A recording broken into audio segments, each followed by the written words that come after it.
이성윤 법무연수원 연구위원입니다. 이분에 대해서 대검찰청이 법무부에다가 중징계를 청구했습니다. 검사징계위원회가 열리겠네요. 이성윤 위원이 이보다 앞서서 총선 출마를 위해서 사표를 냈습니다. 더불어민주당으로 나오실 것 같아요. 전라북도가 또 고향이기도 하니까 아마 그 지역에서 출마할 것 같은데, 자, 이성윤 연구위원, 이분이 사실은 서울중앙지검장도 지냈고 서울 고검장도 지냈죠. 그러다 윤석열이가 집권하고 한동훈이가 법무부 장관이 되면서 자기가 과거에 귀양살이했던 충북 진천으로 쫓아내버렸습니다. 이성윤 전 고검장을. 이성윤 씨는 사법연수원 23기 윤석열하고 동기입니다. 근데 윤석열이가 이성윤 위원에게 모멸적인 발언을 했다고 하죠. 뭐 새끼라고 했다나 뭐라나. 자, 근데 이성윤 위원이 사표를 내니까 대검이 법무부에 중징계를 청구했습니다. 도서 출간 기념행사에 참석해서 검찰 업무의 공정성을 훼손하는 발언을 했다, 이런 얘기를 하고 있는데, 이게 무슨 얘기냐? 이게 작년 9월에 말이죠. 조국 전 법무부 장관 행사가 있었습니다. 출판 기념회 때 가가지고 윤석열 사단은 전두환의 하나회다. 서울의 봄이라는 영화가 개봉되기도 전이었는데 윤석열 사단을 전두환의 하나회로 비유를 했던 것입니다. 그러니까 한마디로 윤석열이가 검찰 쿠데타를 했다는 말이에요. 여러분, 윤석열이가 가장 싫어하는 말이요, 자기가 검찰 쿠데타로 집권하는 말입니다. 제가 작년에 서울 서부지검에 출석을 했습니다. 여러분 기억하시죠?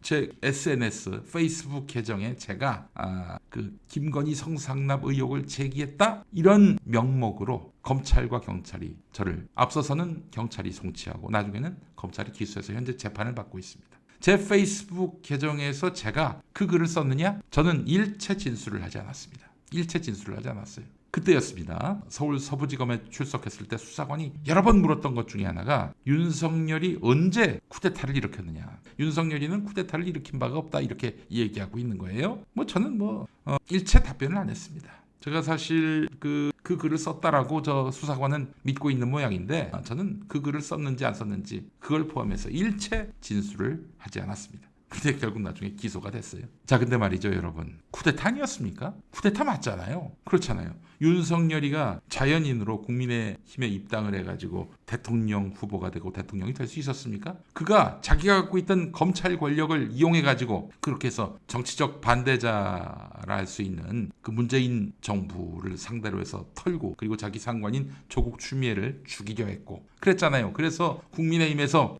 윤석열 우리 편이네, 어서 오십시오 하면서 대선 후보 시키고 또 대통령이 되게 만든 거 아니에요? 윤석열이가 자기가 갖고 있던 검찰 권력, 그걸 활용해가지고 정치적 몸값을 키웠단 말이죠. 그렇게 해서 문재인 정권에 반대하는 국민의힘에 이렇게 들어가서 거기 대선 후보가 된 거 아니에요. 검찰총장으로 있을 때 그 짓거리 해놓고 그걸 기반으로 해서 정치를 시작했고, 그렇게 해서 선거에 나가서 당선이 됐단 말이에요. 여러분, 이게 바로 검찰 쿠데타입니다. 아니, 쿠데타는 박정희처럼 탱크를 몰고 그렇게 1961년 5월 16일 국방부 KBS를 점령해야 쿠데타 아니냐 이러시는데, 아닙니다, 여러분. 당시에 그 박정희는 그 부하였어요. 장도영이라는 사람의 부하였어요. 물론 나중에 이 장도영 자신의 그 상관을 뒤통수 치고 지가 쿠데타의 주역이 됐습니다만, 그리고 나서 바로 박정희가 무슨 대통령이 된 게 아닙니다. 그로부터 2년 지나서 63년 대선에서 군복 벗고 민간인 신분으로 대통령 선거 나가서 당선된 거예요. 만약에 박정희가 5.16 쿠데타에 가담하지 않았다면 박정희가 대통령이 될 수 있었겠어요? 그래서 우리는 박정희가 쿠데타로 집권했다고 얘기하는 겁니다. 마찬가지예요. 윤석열이도 그런 식으로 자기 검찰 권력으로 국가의 모든 그 위계 질서를 파괴하고 그렇게 해서 집권을 한 겁니다. 검찰 쿠데타를 한 거예요. 한동수 전 대검 감찰부장, 이분이 있었습니다. 대검의 수장은 바로 검찰총장이고, 윤석열이 검찰총장일 때 한동수 부장이 윤석열 밑에서 대검 감찰부장을 했습니다. 이분은 윤석열이 매우 미워했죠. 아니, 윤석열이가 미워하는데 어떻게 윤석열 밑에서 일할 수 있었느냐. 그 조국 전 장관 때일 겁니다. 그 이전인가? 이분이 이제 외부에서 이렇게 활동하시는 분들을 임용해가지고 대검 감찰부장이 됐습니다. 원래 판사였던 분인데, 그러니까 이제 외부에서 이렇게 들어온 분이다 보니까 함부로 자를 수가 없는 거죠. 또 감찰이면은 사실은 자기 패밀리드 중에서 감찰부장을 세우면은 얼마나 모양새가 빠집니까? 검사도 아닌 판사로 일했던 분을 모셔왔던 건데 그 한동수 전 대검 감찰부장이 이른바 고발사주 재판에 증인으로 출석을 했더니 증인으로 출석해서요 이런 증언을 했습니다. 2020년 3월 19일 날짜까지 정확하게 지목을 하고는 윤석열이가 만약 내가 육군 사관학교에 갔다면 쿠데타를 했을 것이다 이렇게 발언했다고 법정에서 증언했습니다. 윤석열이가 2020년 3월 19일 총선 한 달여 전에 만약 내가 육사에 갔다면 쿠데타를 했을 것이다 이런 말을 했습니다. 당시 검찰총장이었던 윤석열이가. 자, 고발사주 사건 여러분 기억하시죠? 이게 2020년 4월 3일 뉴스버스를 통해서 세상에 알려지게 됐는데 검사 출신의 김웅, 그때 이제 국민의힘으로 들어가서 이제 선거에 나가려고 했던 김웅이었는데 김웅한테 윤석열 따까리였던 손준성 대검 수사정보정책관이 텔레그램을 보냈던 모양이죠. 최강욱, 유시민 이런 여권 인사와 MBC, 뉴스타파 등을 고발하는 고발장을 손준성, 윤석열 따까리가 국민의힘으로 넘어간 김웅한테 넘겼습니다.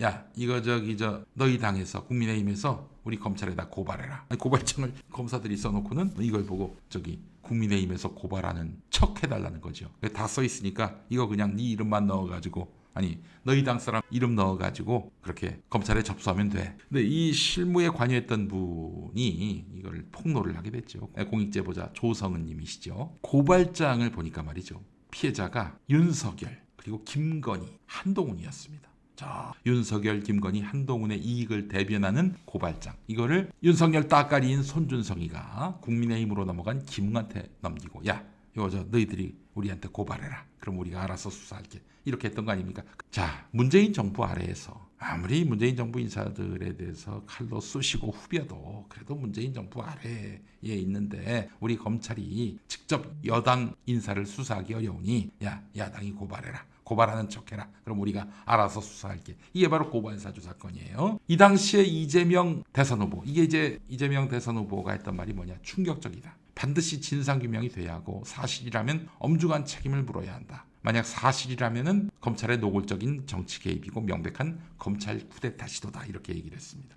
그렇습니다. 검찰 쿠데타 시도라고 이 이야기는 이재명 대표도 했던 것입니다. 검찰총장이 검찰 권력을 사유화하고 이를 무기로 정권을 흔드는 것까지 하더니 그보다도 더 심한 정치 개입, 보복 수사까지 기획했던 것이라면 이거는 더 말할 나위가 없는 거죠. 범죄입니다, 범죄. 근데 사실 고발 사주 사실이 보도되기 보름여 전에 윤석열이가 만일 내가 육사에 갔다면 쿠데타를 했을 것이다 이렇게 말을 했던 것이 판사 출신의 대검 감찰부장 출신의 한동수 변호사가 말한 것입니다. 그런데 왜 화를 내지? 윤석열 사단은 전두환의 하나회다. 이런 발언한 것을 왜 화를 내지? 윤석열과 그 끈앞풀들. 왜 화를 내? 윤석열이가 내가 육사 갔으면 쿠데타 일으켰을 거다. 이런 말을 했는데 또 하는 짓거리 보니까 정말 검찰 쿠데타였고 그게 가능했기 때문에 지금 대통령이 된 거 아니냐 이거예요. 자, 또 하나 이유는 서울중앙지검장 재직할 때 공소유지를 맡았던 조국과 최강욱 이 사람들이 진행한 행사에 검찰 공무원 신분으로 참석해서 윤석열 사단은 전두환의 하나회다 이런 발언을 한 것이 법무부 검사윤리 강령에 위배된다. 라고 본 것인데 그래요. 최강욱 조국이 있는 자리에 왜 네가 가냐 이런 얘기예요. 한마디로 얘기해서. 자, 일단 징계위원회 이제 회부했단 말이죠. 검사법상 그 징계는 가장 높은 수위가 해임이고 그다음이 면직이고 그다음이 정직이고 다음은 감봉, 다음이 견책인데 정직 이상부터는 이제 중징계로 분류가 되는 거죠.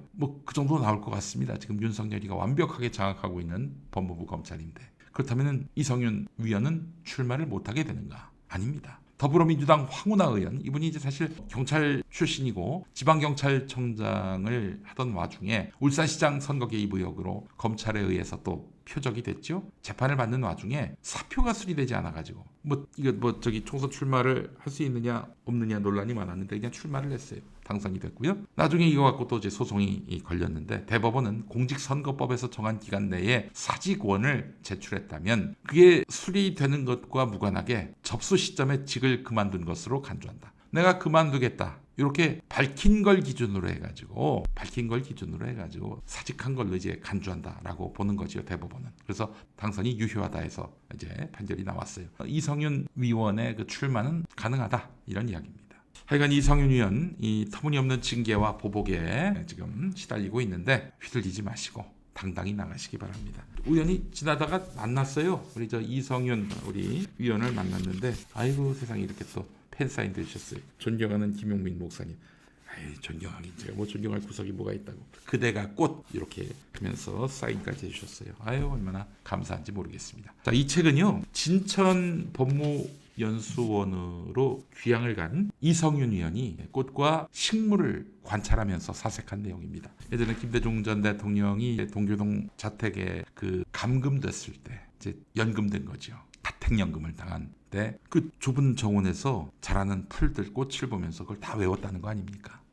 그래요. 참 분노가 하늘을 찌를 때 이 꽃과 풀을 보면서 이제 그 강인한 생명력을 바라보면서 경탄을 금치 못했던 김대중 전 대통령의 모습을 보는 것 같습니다. 이성윤 위원께서. 자, 꽃과 식물을 관찰하면서 사색한 내용인데 윤석열이 나옵니다. 미국 실세삼이라는 식물로 말이죠. 이게 이제 식물 이름입니다. 미국 실세삼. 읽어보겠습니다. 연수원 한 구석에 꽈리를 틀고 배처럼 휘감고 살아가는 한 무리의 식물이 있다. 바로 미국 실세삼이다. 북아메리카에서 왔는데 다른 식물에 붙어 사는 기생식물이다. 다른 식물에 옮겨 붙으면 싹이 틀 때 생겨난 뿌리가 사라진다. 줄기는 지름 1mm 정도로 가늘고 둥글게 뻗어나고 다른 풀과 나무를 칭칭 감으면서 자란다. 일단 다른 식물에 붙기만 하면 절대로 떨어지지 않는다. 주로 콩과 식물에만 기생하는 실세삼과는 다르다. 미국 실세삼은 콩과 식물에 기생해서 결국 식물 전체를 죽이고 만다. 미국 실세삼을 보면 가는 지렁이나 어렸을 때 보았던 회충이 생각난다. 누르스름한 색깔의 실타래처럼 엮어드는 모습이 뭔가 음모를 꾸미는 패거리처럼 음습하고 기생충 마냥 징그럽다. 자기들끼리 모여서 기생근을 통해 숙주식물의 영양분을 빨아먹는다. 숙주식물이 완전히 말라버리면 그들은 다른 식물로 옮겨 탄다. 연수원에는 들콩이나 여우팥 등 작고 노란 꽃을 피우는 귀여운 콩과 식물들이 많다. 이 작은 콩과 일꾼들은 질소 고정 박테리아와 공생하면서 연수원의 척박한 땅을 비옥하게 만들려고 무진 애를 쓰고 있다. 작은 영웅들에게 달라붙는 미국 실세삼이 연수원 풀밭에 그들만의 어두운 세계를 만들어가는 모습을 볼 때마다 가슴 한켠에 드리워지는 씁쓸함을 지울 수가 없다. 그래요. 다른 식물에 달라붙어서 그 식물을 빨아먹는, 고사시키는 미국 실세삼, 누구를 비유하는 말이겠습니까? 자, 그리고 뒷부분에 이런 내용이 나옵니다. 윤석열 법무검찰은 나를 그냥 놔두지 않았다. 나에 대한 기소와 징계를 반복한다. 내가 관리 책임자로 있던 서울중앙지검 현관 앞으로 나를 불러냈다. 피의자 신분으로. 그들은 나를 징계의 도마 위에 올려놓고 동시다발로 사건을 진행한다. 한꺼번에 3건의 징계를 받는 공무원은 기네스북감이라는 우스갯소리를 듣는다. 어제는 재판에 나가고 오늘은 징계 의견서를 내고 내일은 또 다른 수사와 재판에 대비한다. 벅차지 않을 수 없다. 그러나 나는 맞선다. 한 줌도 못 되는 윤석열 전 검사와 주변 세력의 실체는 곧 드러날 것이다. 손으로 하늘을 가릴 수 없고 오직 양심의 부름에 따라 묵묵히 사명을 받드는 풀꽃 같은 존재들이 우리 사회를 지켜왔고 앞으로도 그러리라는 믿음이 있기 때문이다. 바다 위에서 잔재주를 부리는 조각배가 도도한 물결을 배신할 수는 없는 법이다.